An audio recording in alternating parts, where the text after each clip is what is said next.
All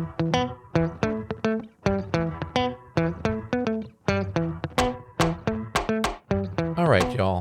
Before we dive in, a quick heads up. This show is raw, real, and definitely not rated PG. We're talking about adult themes, sexual content, and the kind of stuff you probably don't want blasting through your speakers at work or around your kids. So grab some headphones, pour your drink of choice, and get comfy. Oh, and just so we're clear, we are not licensed therapists, counselors, or sex coaches. Sex Not coaches. sex couches. We're just a couple of people sharing our lives, experiences, and sexy adventures. An ethical non-monogamy. So with that, pull up a chair and enjoy the show. Hello and welcome to another episode of Beyond Monogamy. I'm Adam. And I'm Pris. And today we are stepping outside of our usual non-monogamy lane, just for a second, and into a world that overlaps with it more than people realize. And that's the kink world. Yeah, so full transparency, we are pretty new to kink. It's only a world we've seen, but not really been immersed in. So whether you're brand new and kink curious or you've been in the scene for years, today's conversation is for you. That's right. Our guest is Amanda Dames, also known as the kink consultant. That's right. Ooh, I like it. Yeah, she's a certified somatic sex and relationship coach and certified sexologist based out of Las Vegas, one of our favorite joints. And she spends her days helping individuals and couples understand their kinks, build confidence in exploring them, and maybe most importantly, actually talking to their partners about them without that shame spiral. Yes. Yeah. So, Amanda, welcome to Beyond Monogamy. Yes. Thank you Welcome so to the much show. for having me. You guys are in like my favorite stage of talking to kinksters of like we're dipping our toes in and like we're figuring it all out and seeing what's for us, what's not. Yeah. Oh, it's so new. Yes. It's so new. Now we're going to get all into that but real quick, if this is for your first time with us, hit that follow or subscribe button, everybody listening out there, wherever you're listening or watching from. It genuinely helps the show, helps the algorithm, and you don't want to miss what's coming up later on in this episode. So we're going to get into it. Yes. All right. Yeah. Yeah, we are brand new. So when I think of kink, I think of pain, I guess. And so for me, that's just not pain. And what I wouldn't call that now, but what I would have thought before would be like weird stuff. Like you're gonna want pour glue on me or something. You know, like something weird. And I mean, now I don't think any of that's weird, but yeah, that's I think that's what I think of kink. I think of a weird items, weird thing, and then I think pain. So those are like, well, it didn't help that the first kink party that we ever got invited to, oh, we were swingers. We were still new swingers. I think we were maybe like a third, fourth year as a swinger. And we got invited to a kink party thinking that it was similar to a house swinger party.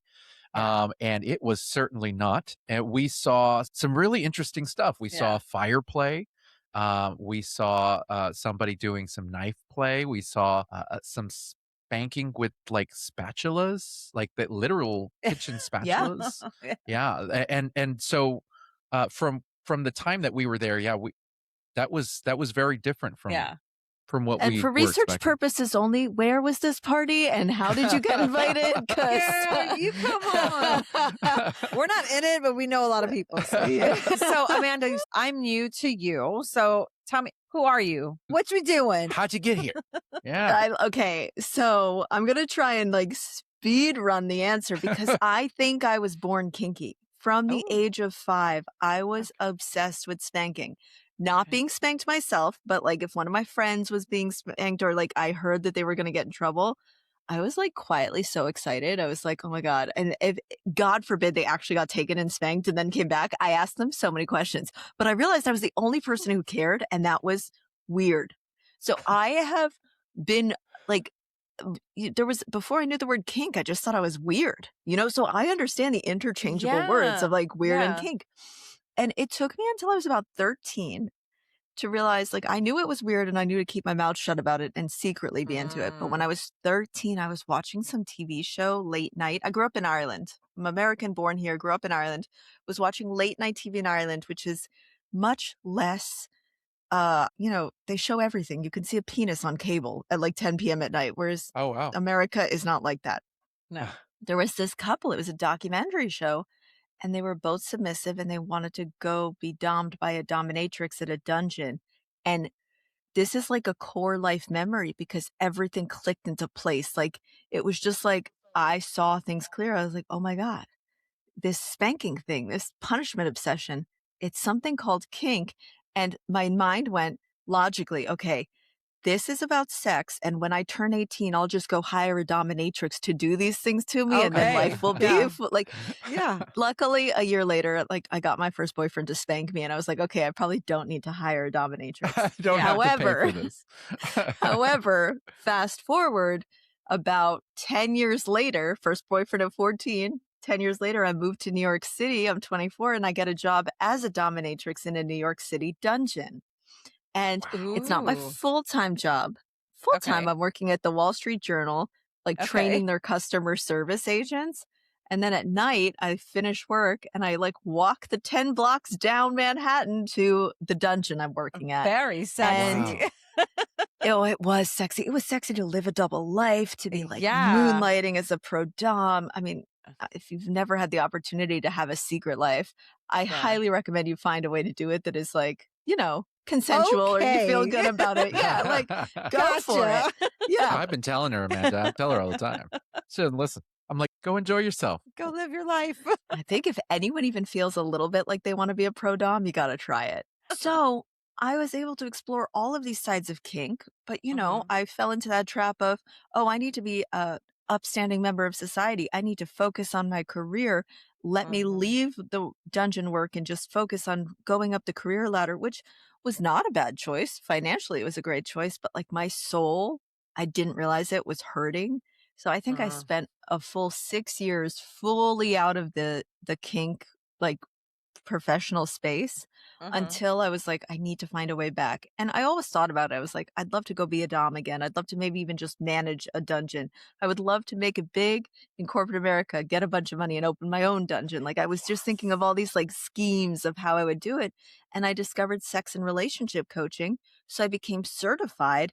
And I thought I'd be a general sex and relationship coach. And I realized, no, there are enough kinky people who have gone through the struggles I went through of trying to find a partner who understood me, my kinks and fetishes, and I'm going to get into that, that I specialized in kink as a Mm. sex and relationship coach. And I was still working my corporate America job when I started. So I wasn't ready to be like Amanda Dames, the kink consultant. So instead, I just called myself the kink consultant. At the time, my website was thekinkconsultant.com. The name Amanda Dames was nowhere because I was Mhm. still using it at Peacock, where I was like Yeah. working as their director of retention strategy.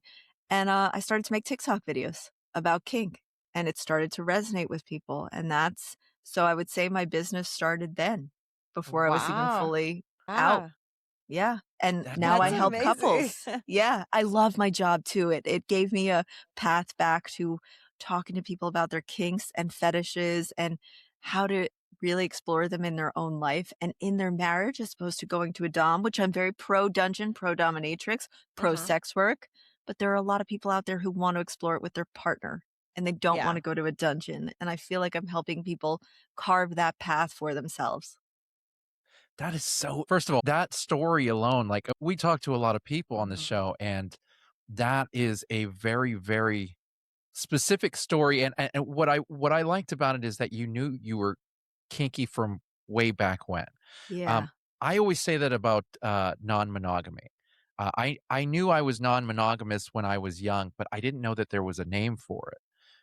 And so you just kind of when you finally get that label or you finally realize what it is and you look back at it and you're like, "Oh, wow, okay. So Mhm. this tracks," Mhm. you know? Yeah. Yeah. So I get This can that. I just say, this is why I love labels. I know labels have a bad rap, but until there was a name for it, you didn't fully know what to look for. You didn't know Mhm. what to look for to research it and learn more Mhm. about the type of person you are. So while I don't want people to attach themselves and hold to a label really tight, I love that you were able to find the label that helped you explore more deeply.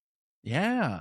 Well, so, for us, it started, like I said, we were swingers at first. And Mhm. then, in the swinging community, people, we were always trying to find other couples and Mhm. people to connect with. And there were certain websites that we would get to. But many people would tell us, oh, well, what's your fet life? What's your fet life? And everybody would always ask us, what's your fet life? And I was like, I guess this is another swinging website or a way to Mhm. connect. And Yeah. so we got on our fet life, and I think that's where we got invited to a first party, and we went to a Yeah. kink party. Now I find it completely fascinating. Like the whole world of it. As soon as I realized that kink existed, and kind of what it is, it just it intrigued me. When we were at that first party and the things that we saw, it was incredible. But my wife here had a separate reaction where it was kind of triggering for her. She's a women's rights champion So I would and that see, sort of thing. yeah, and it wasn't like trauma. It's not trauma. It was more of protection. So like these women would be, this woman was in a straitjacket Yeah. and they were like messing with her and she was trying to fight. She was laughing and being and happy, of course, right? They put her in that. But I didn't care for that. Like I was like, this just felt like bullying to me.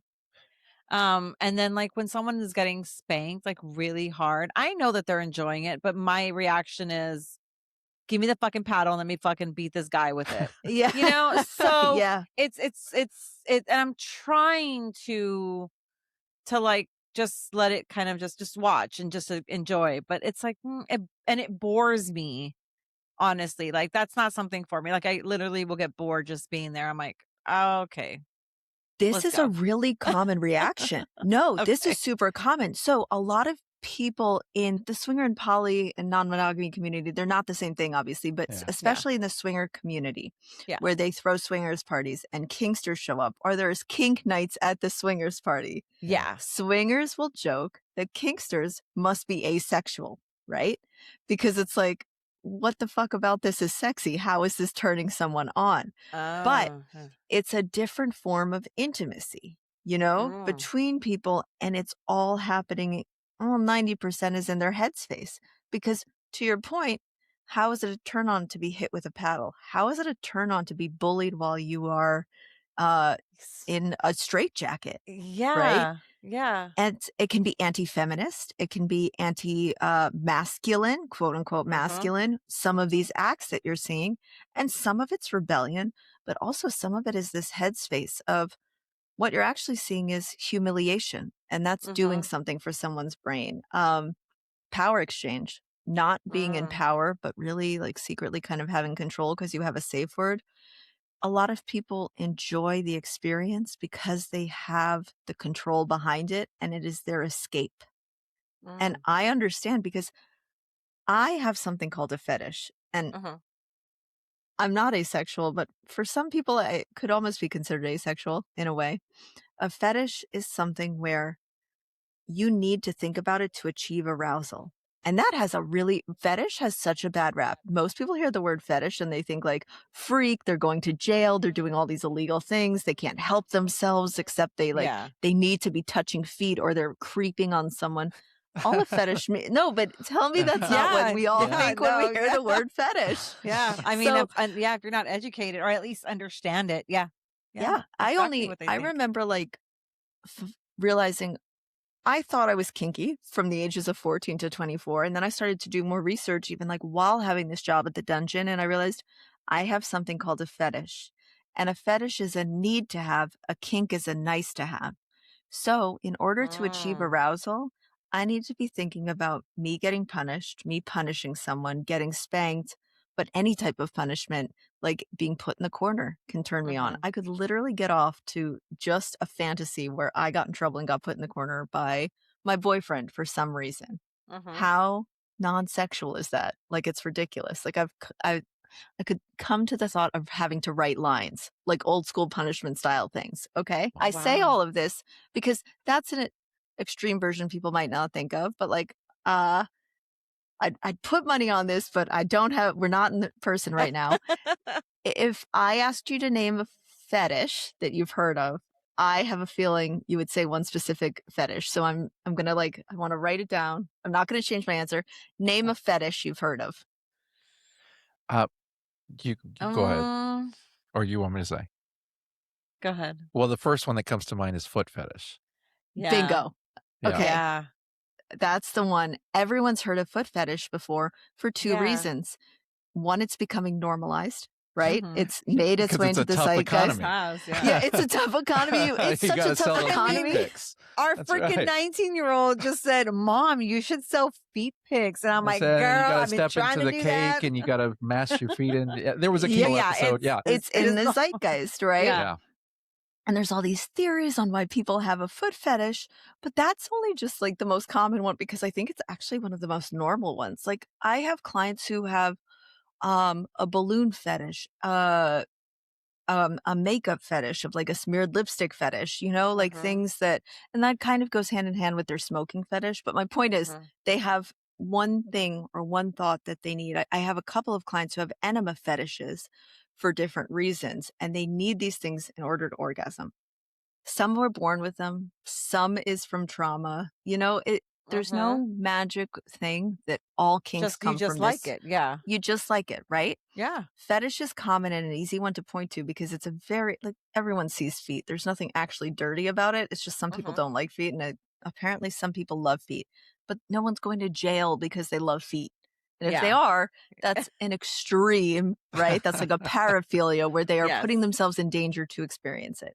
Right. You could also have a power exchange fetish. And the reason I'm going on this whole tangent and going deep on this is because a lot of people don't understand when their partner says they have a kink and they're like, I need it, and they become kind of obsessed with getting it, their need met.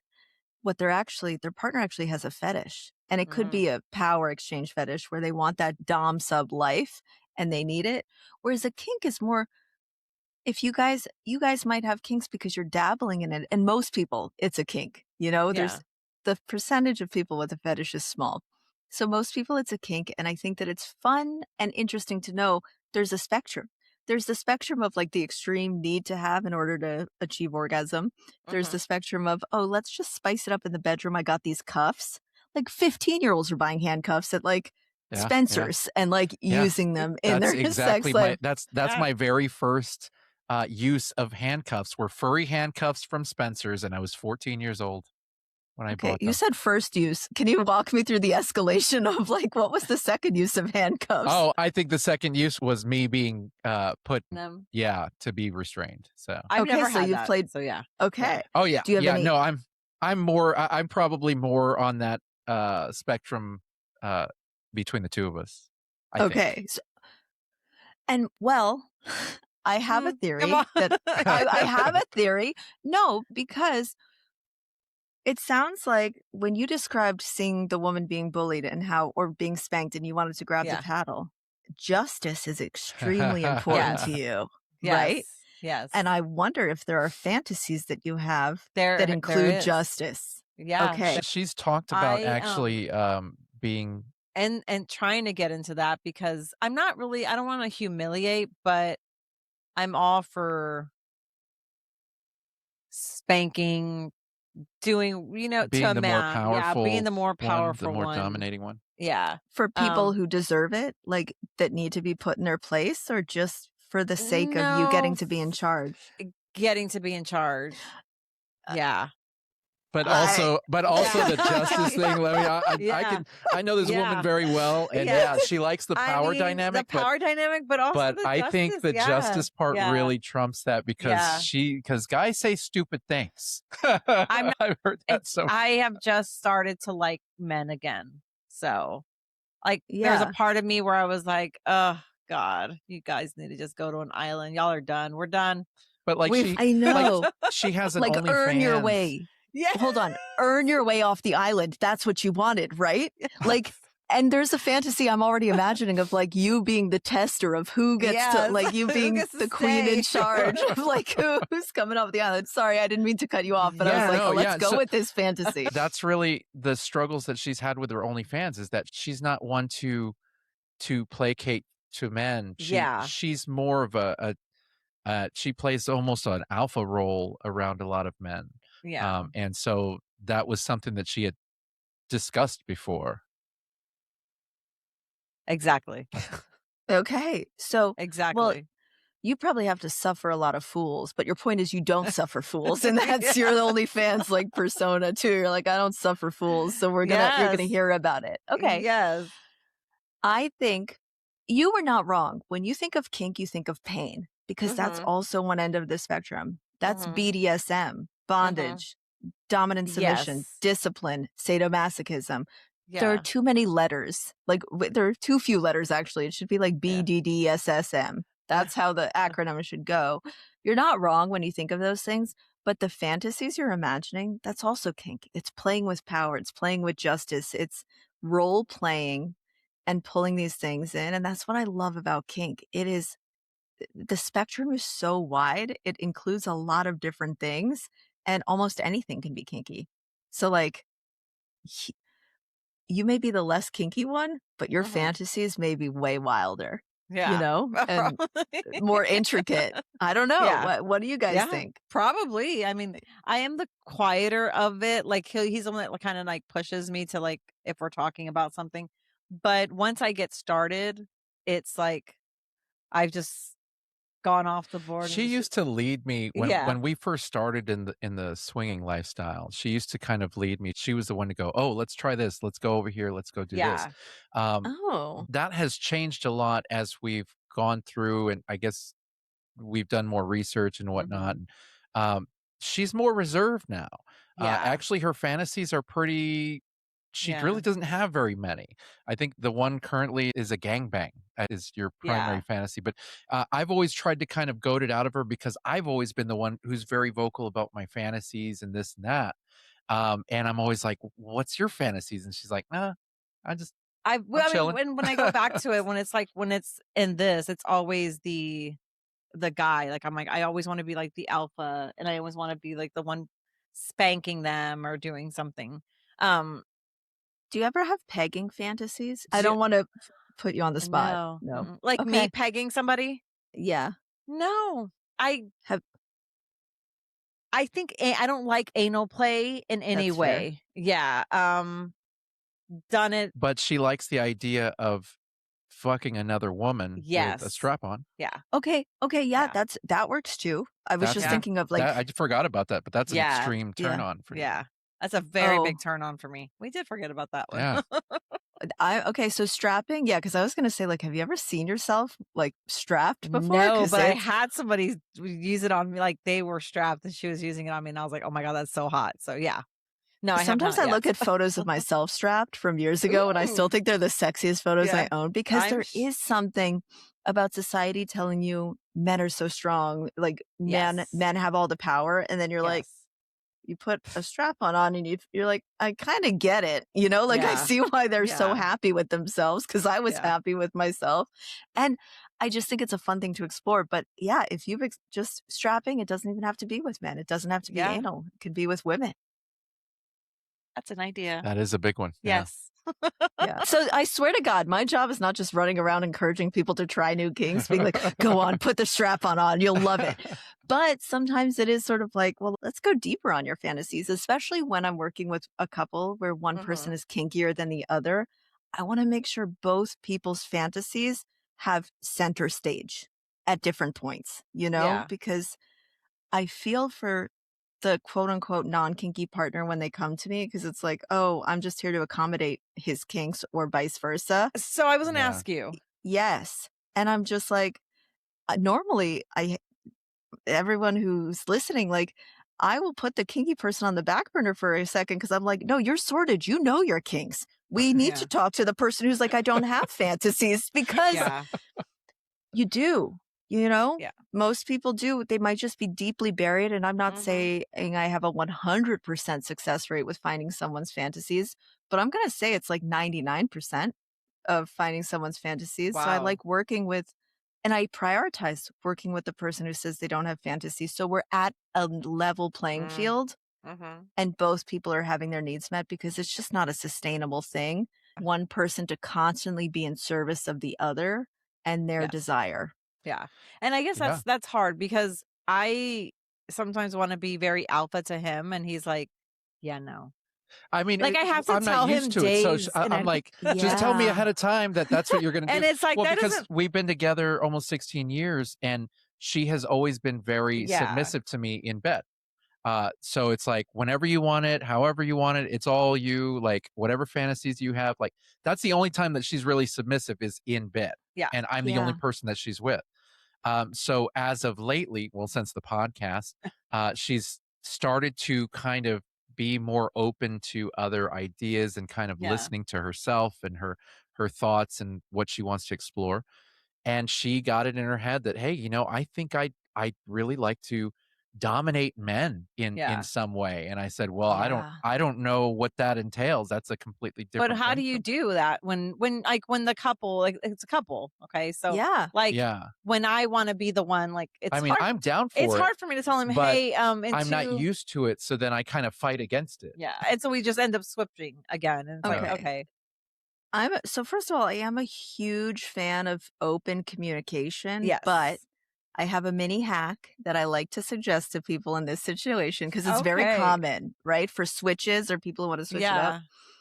I one time bought this $20 light at Home Depot that I could change colors on.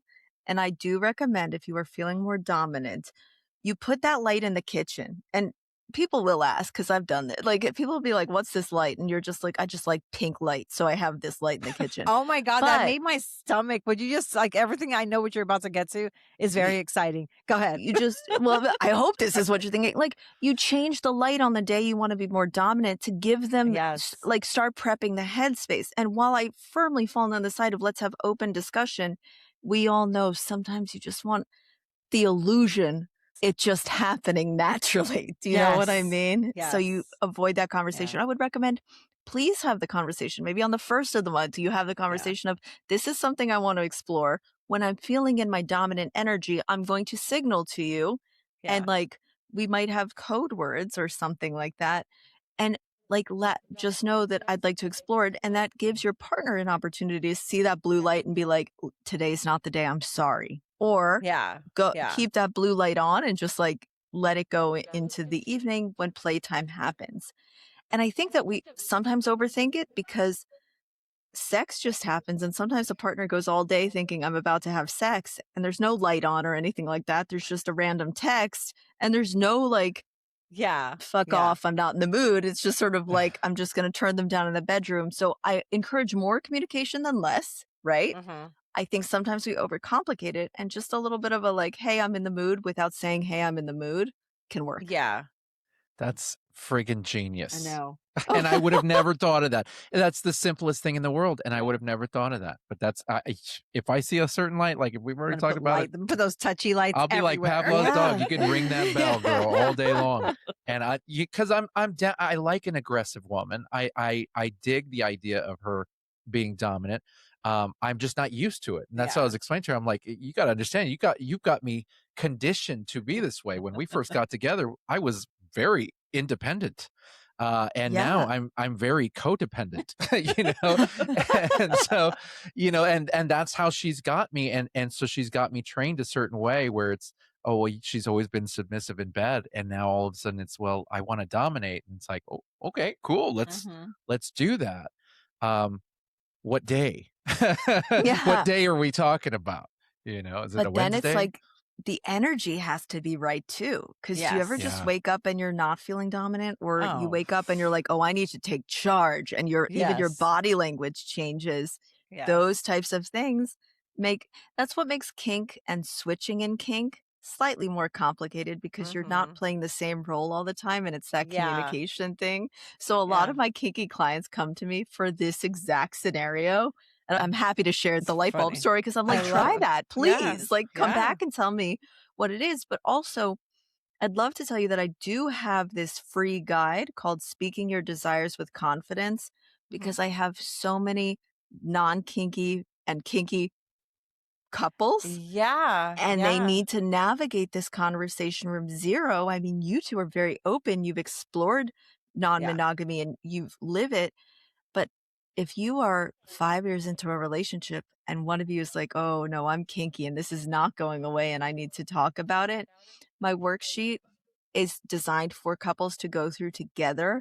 but it helps navigate. It's like 5 or 6 pages long with like text boxes that you can fill in on your laptop. You don't need to print anything out, but it allows you to explore your own desire, learn how to put it into words for your partner to understand, and then talk about it together. And it's all about, like, my point with the light bulb. I want people to strive for the fun side and then communicate, right? So, like, think about your fantasies. Think what makes it exciting to you. Go beyond what the kink itself is, because if the kink specifically is, I want to be handcuffed, to someone who has zero interest in handcuffs, that might be like, no, that's weird. I don't like that. But if you say, I want to be handcuffed because I love to feel like I'm not in control, Yeah. a feeling can elicit empathy, whereas the kink itself, it's very easy to disconnect from. So I want, if you present your kink to your partner, go beyond what the kink itself is. Like, I like to be spanked. No, I like to feel like you're watching out for me. And if I do something wrong, you're going to catch it. So I always call it falling too far, because I have this fear. You know this from the pre-interview. I have this fear I'm going to let my life fall apart for some reason. And that spanking or that punishment allows me to feel like someone's looking out for me, and it creates a feeling of safety in me. So talking about the feeling is a lot more understandable for my non-kinky partner. My partner is kinky, but I've had non-kinky partners, instead of just saying spank me, because spanking could mean like 2 swats before they, put their dick in me, to be blunt. Yeah. Right. Yeah. Hey, so we want to talk about something that actually is kind of important before we move any further. Yeah. Pro-DX Health. And here's why we love them. They do at-home testing. Like, you get a kit, you do it at home, you mail it back. STIs, hormones, real stuff that you should really actually know about. Yeah, and there's no waiting room, there's no awkward conversations, none of that. You just get your results, and if you need next steps, they help you with that too. Look, knowing what's going on with your body is just part of taking care of yourself and the people that you're with. Very true. It really is. And ProDX Health makes it so easy. There's really no excuse not to. That's right. Use code BAYOMANO at prodxhealth.com. That's 15% off year round, even more during special events. Link is in the show notes. Okay, now back to it. Back to it. Wow. Yeah. Huh. So it's one of those things where I've always been open to different experiences, and especially now since we got the podcast, I'm a big believer in, I can't say I don't like something if I haven't tried it. And there's a lot in the kink community, in the kink world, that I have not tried. When I'm asked, and I'm asked this often, what my kink is, this, a lot of times swingers will throw kink around, and I don't think that they really 100% know what the real definition is, but they'll often ask, what's your kink? And mine has always been pretty much the same. We're exhibitionists, we're voyeurs, and I have a hot wife kink. Very, very much so. But that is something, and this is where we've always differed, is that I have a hot wife kink. She doesn't share that with me. Yeah. And so, like, it's different. It's different kinks. Now, we figured I do have you had mentioned that not a fantasy, let's see, it was a kink and a fetish. The fetish is you wanting needing that. So, yeah, so I think that would be your fetish. Oh, you know what? I think that's a good point. That hot wife is his fetish. So I can orgasm from regular sex with my wife.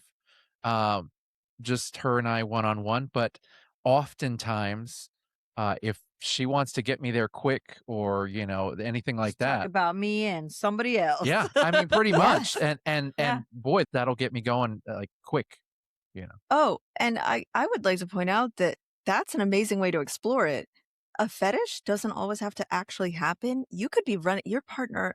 Admittedly, your partner could never know you have a fetish, because I've had whole 6-month relationships where my partner had no idea about my fetish, because I just like, during sex, I would imagine it and never sometimes I would put my hand over their mouth if they were trying to dirty talk something that wasn't working for me, and I'd run the fantasy in my head.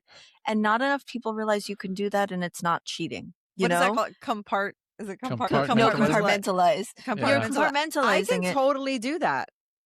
Yeah. Like, I can and totally do that. So I totally, I understand what you mean. it's okay to do that.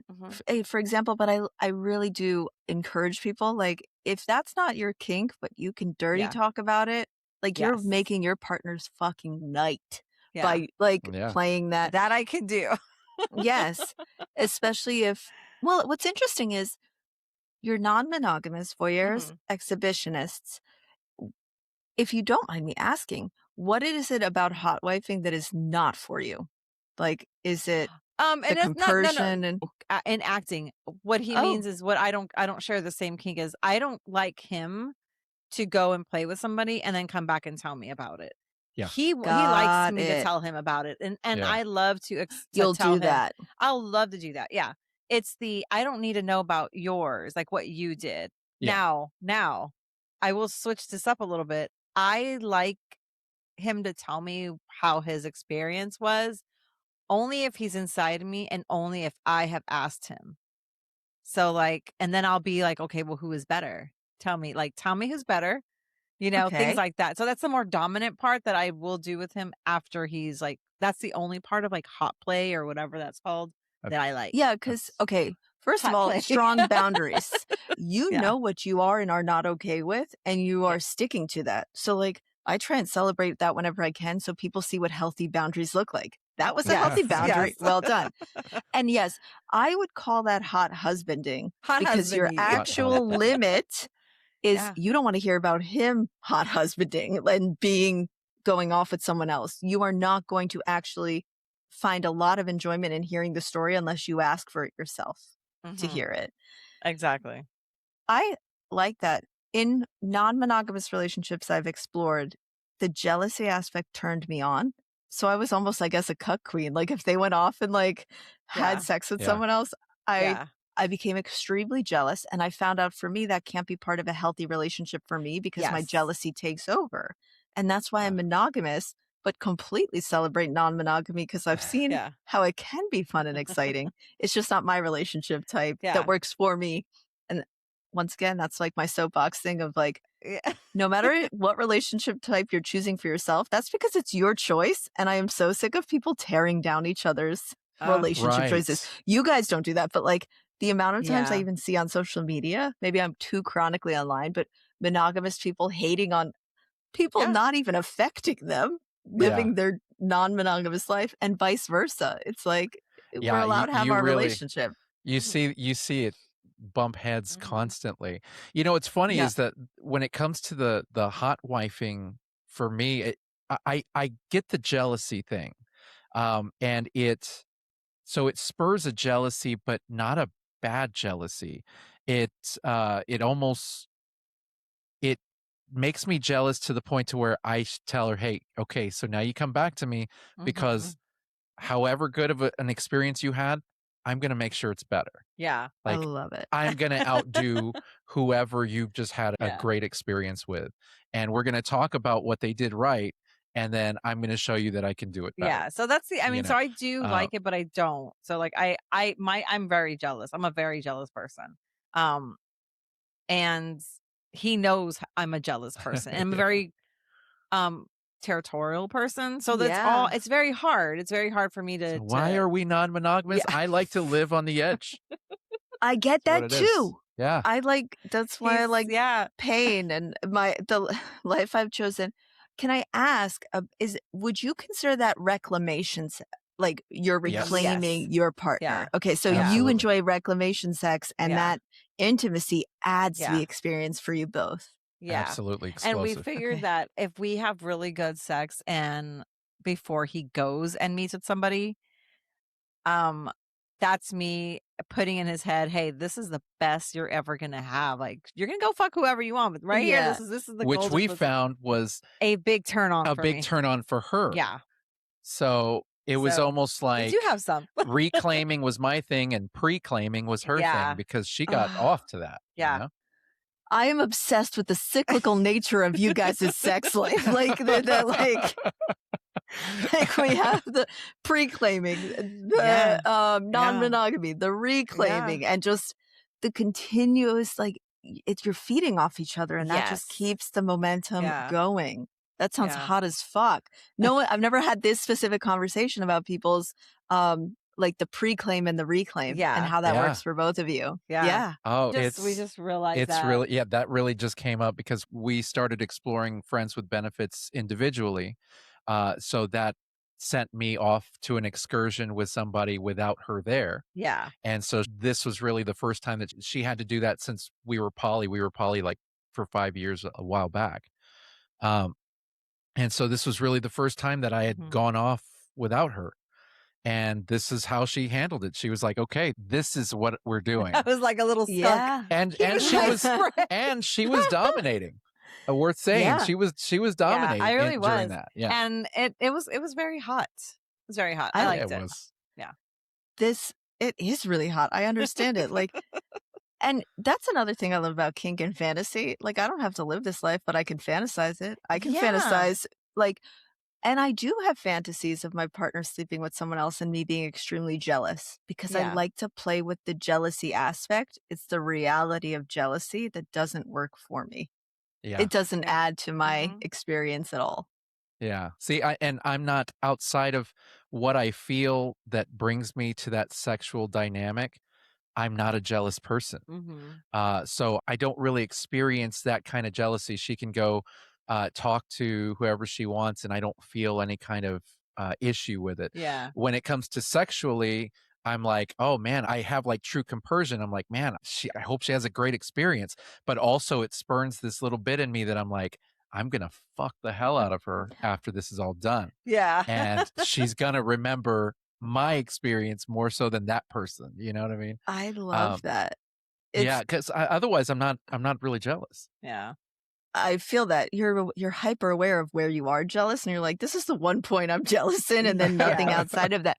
But to your point, swingers will ask, are you kinky or what are your kinks? Mhm. And it's interesting because they're not swinger kinks necessarily, but Mhm. they're more on the sexual side of kink. This would be the more sexual end of the spectrum of kink versus the asexual side that I was describing, like me writing lines, getting turned Yeah. on by myself. But I love that you guys, you know your kinks. You just listed them all off very Yeah. clearly and Wow. you know what they are. But I was surprised. I was on a kinky cruise earlier this year. And later this year, I'm doing Swingcation, which is a swingy, kinky vacation in Jamaica. Is that with And the accidental swingers, right? Oh, yes, Yeah, wow. yeah, we had them on the yes. show. They're Okay. great. Yeah. So I'm going to be there teaching sensual spanking classes, I think is what I'm calling it.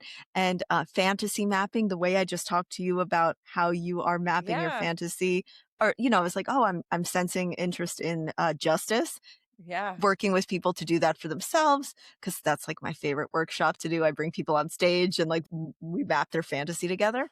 But I was surprised at how much the overlap is growing. There was a time when I first got in the community, kinksters were on the left, swingers were on the right, and these two people never met. And now I was shocked at some of the swingers I met and how deeply kinky they were. I was like, Oh, what yeah. is this new world that I'm Yeah. discovering?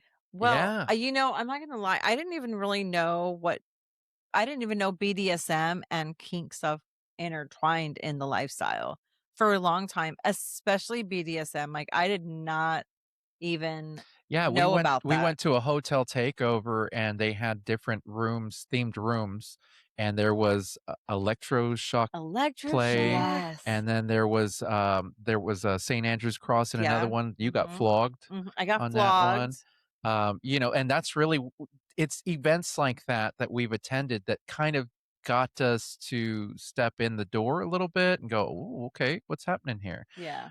And then the club that we go to has a whole BDSM area that is popping off the hook on Saturday nights, and they have Yeah. a kink night on Thursday nights. Yeah. So stuff like that. It's more prevalent, and of course now we have the podcast. We talk to everybody, Yeah. and you realize that kink is very, very involved Yeah. in the lifestyle. And I think it's becoming more involved. Like I know that I am not a full-fledged member of the swinger community, right? But I have a lot of swinger clients because kink is taking off so much in the swinger community. They want to learn how to explore kink safely in ways that help them understand what to do and not to do.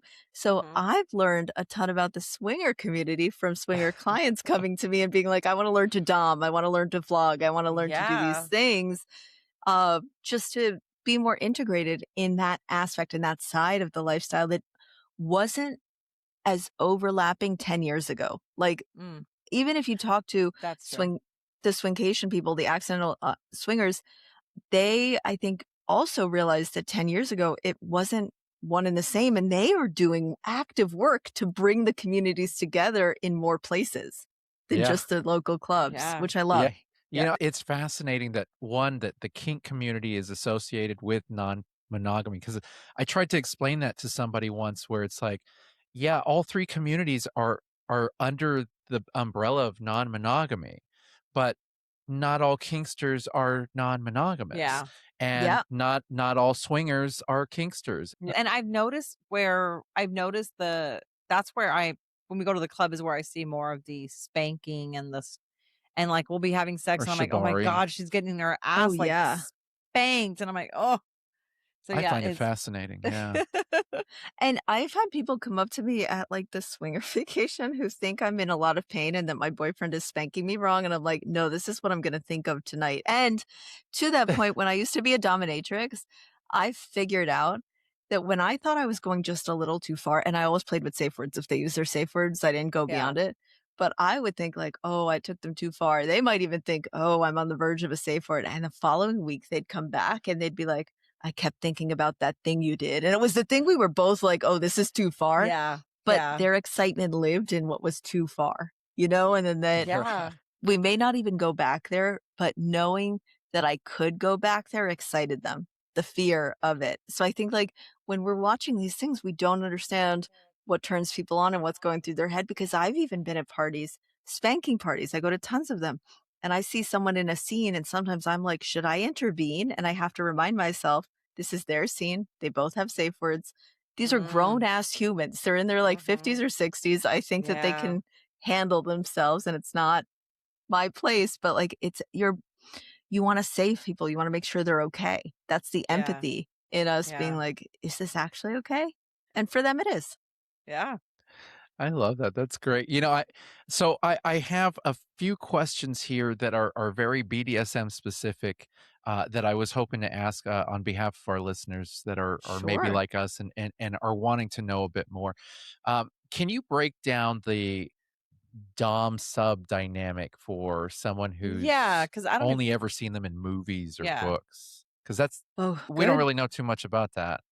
Yeah. So it's a relationship dynamic where people choose to play specific roles. The Dom sub dynamic, where Dom stands for dominant, sub stands for submissive, is a traditionally, it's like a power exchange role play. And the reason I call it a role play is I always say you can be in a 24/7 Dom sub relationship where you defer to your dominant to make decisions or come up with a routine and enforce certain rules, and you're the submissive and you follow. But if you two show up to the hospital together and you have to take your dom to the hospital, that's no longer your dom, you're partners. So Yes. it's an elaborate role play that we choose to be in 24/7. I myself am in one, but there are days where I wake up and I'm like, I'm not in the mood. Don't even tell me what to do right now, right? And it's a Yeah. conversation because you're not just flipping the script immediately.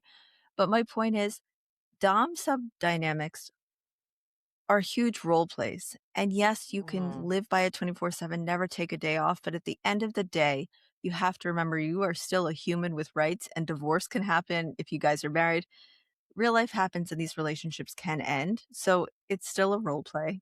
And but within that, you design it with your partner. You decide how it's supposed to look, what's going to be included and what's not. And there's no one way to do it, but ultimately is about exchanging power with your partner and playing different roles Right than you on. would day to day. Yeah. So that's Yeah. my best, easiest way to describe it because it's so deep. Like everything we've spoken about today, it's a spectrum. Like I've Yeah. known people in a 24/7 high protocol relationship where when the submissive in the relationship well, when the dominant came home, the submissive knelt down immediately, and that was every single day, and that's a high protocol thing, I think.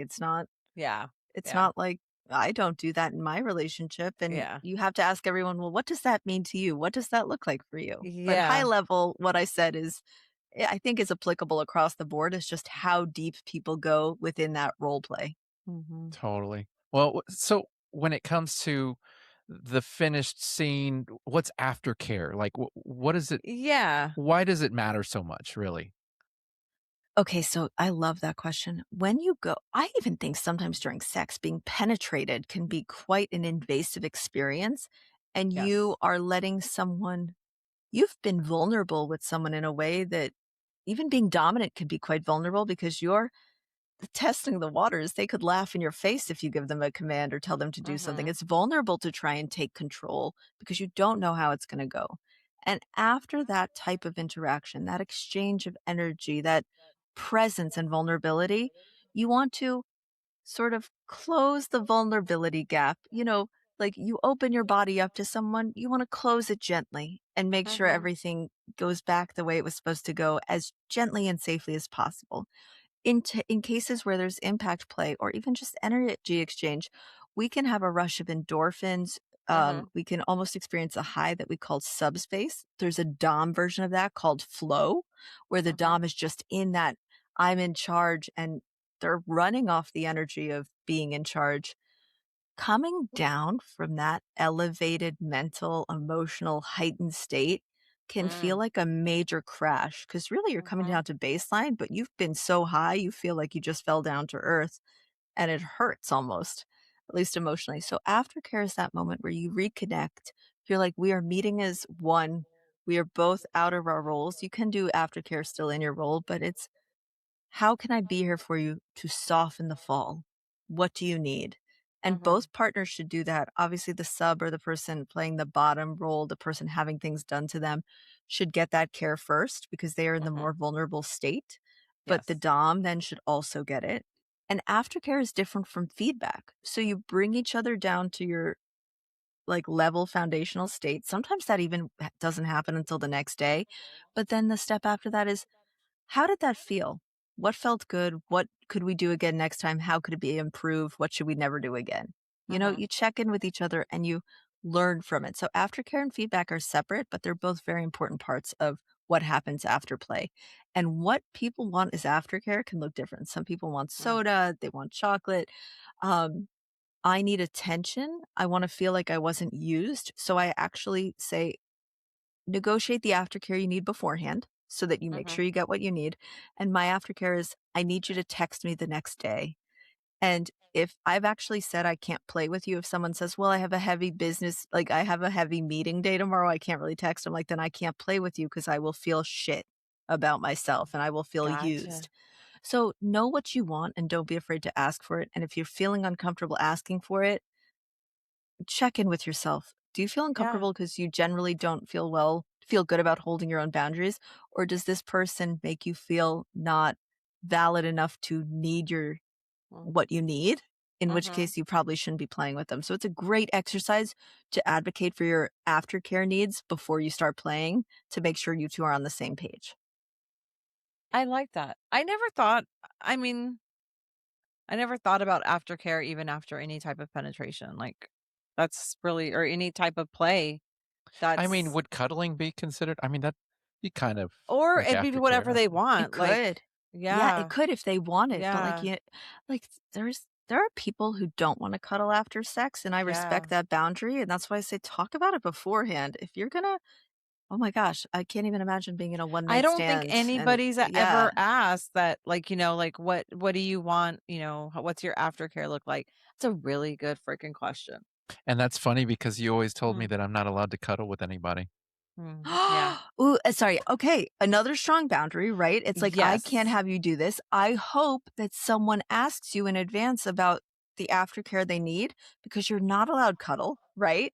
Right. And I think that I don't think anybody that's a normal question to ask. Like it should be, but yeah, it's it not. should be. Yeah. So I want more people asking, like, ask what after, and you could lead that by saying, what aftercare do you need? And if they say, well, I want to be held, you could say, well, actually, that's a boundary in my relationship. I don't cuddle people because that goes against what passes in my relationship. Because Priscilla's crazy. Because my wife says I can't. But I didn't want to put it that way, but yeah, and that's valid. That's valid. Let's be honest here. Yeah, no, it's not invalid. That's a boundary, and you need that to feel safe in your relationship. And I think the open communication piece is super important so that no one's feeling hurt after. Yeah. Like you advocated for your need of no cuddling, or I'll feel hurt.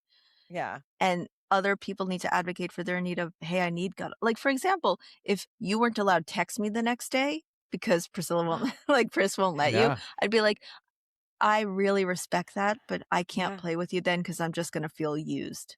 Even though I understand you're not using me, you know? Yeah. The butterfly effect and the whole thing changes. That's very well put, ma'am. I like that. Thank you. I enjoyed that. So this has been such a good, refreshingly honest conversation, Amanda. So thank you. But before we let you go, you're going to tell all our listeners where they can find you, where all your work is, where they can check out your own show. There you go. That part. Yeah. Here's where you can find me. You can go to my website, amandadames.com, and my free guide is in there. If you scroll to the bottom, you can throw in your email and download the free guide. You can find the Kink Consultant podcast anywhere you get your podcasts. You can follow me on Instagram at _Kink Consultant. And then finally, if you want to meet me in Jamaica, I've got a special discount code for everyone. So you can go to swingcation.com and use TKC50. That's TKC for the Kink Consultant 50, and get, I think it's up to $400 off depending on what package you go with. So check that out, because I would love to see all my swinger kinksters, my swinky people there, and I'd love to get you on the spanking train and teach you how to do some erotic spanking and dip your toes in the water of Kink. We didn't get to that yet, but yes. That's so cool. That's friggin' awesome. All of that information is actually going to be in our show notes as well. So we're going to have all of that on our show notes and in our blog. Yeah, that's right. Yeah. So Amanda, you're friggin' awesome. Thank you for coming. All right, everyone. Well, that's a wrap on today's episode. If you enjoyed this one, do us a huge favor. Like it, subscribe, follow the show, share it with a friend who needs to hear it. And if you've got 30 seconds, leave us a really good review, because, you like us. Obviously. You're listening to the show. Just hit the 5 stars. And make sure you head to our website, www.beyond-monogamy.com. That's where you're going to find everything. The listener confessional we mentioned, our full episode library, upcoming events, all of that. It's on your one-stop shop that this man has created. That's right.